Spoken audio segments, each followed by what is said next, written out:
Iran Israel সংঘাত আরও জটিল রূপ নিচ্ছে, আর এই সংকটের কেন্দ্রবিন্দুতে রয়েছেন মার্কিন প্রেসিডেন্ট ডোনাল্ড ট্রাম্প। তিনি কখনো ইসরায়েলের পাশে দাঁড়িয়ে হুমকি দিচ্ছেন ইরানকে, আবার কখনো দিচ্ছেন শান্তি চুক্তির ইঙ্গিত। এই দ্বিধাদ্বন্দ্ব মার্কিন অবস্থানকে আরও অস্পষ্ট করে তুলছে। আর প্রশ্ন উঠছে, কেন এই অনিশ্চয়তা? কি ভাবছেন ট্রাম্প, এবং তার সামনে কি কি পথ খোলা রয়েছে? গত সপ্তাহে ইসরায়েল সরাসরি তেহরানে ক্ষেপণাস্ত্র হামলা চালানোর পর ট্রাম্প ইরানকে হুঁশিয়ার করে বলেন ভয়ঙ্কর হামলার কথা। তিনি নেতানিয়াহুর মতোই মনে করেন ইরান পারমাণবিক অস্ত্রের অধিকারী হতে পারে না।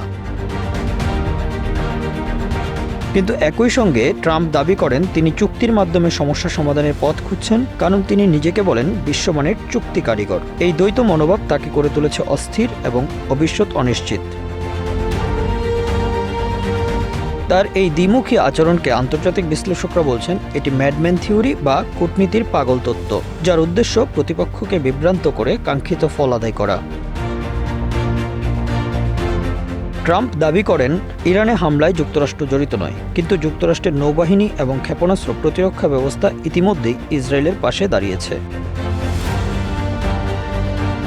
নিরাপত্তা উপদেষ্টারা ট্রাম্পকে সতর্ক করে বলছেন যেন এমন কিছু না করেন যাতে যুদ্ধের আগুন আরও ছড়িয়ে পড়ে।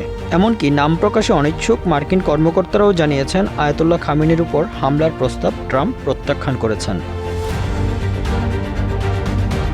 সবচেয়ে বড় চাপ আসছে দেশটির অভ্যন্তর থেকে। রিপাবলিকান কংগ্রেস সদস্যদের অনেকে ইসরায়েলকে সরাসরি সমর্থন করলেও ট্রাম্পের মাগা অর্থাৎ মেক আমেরিকা গ্রেট অ্যাগেইন সমর্থকদের একটি অংশ প্রশ্ন তুলছে, আমেরিকার স্বার্থ উপেক্ষা করে কেন মধ্যপ্রাচ্যের যুদ্ধে জড়াবে যুক্তরাষ্ট্র?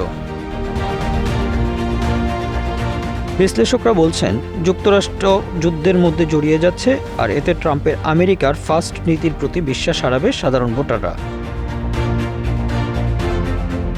এই চাপের কারণে কিছু কিছু মন্তব্যে ট্রাম্প যেন দূরে সরে আসার ইঙ্গিত দিচ্ছেন। তবে নেতানিয়াহুর মতো ঘনিষ্ঠ মিত্রদের উপস্থিতি এবং প্রভাব তাকে আবার যুদ্ধের দ্বারে ঠেলে দিচ্ছে।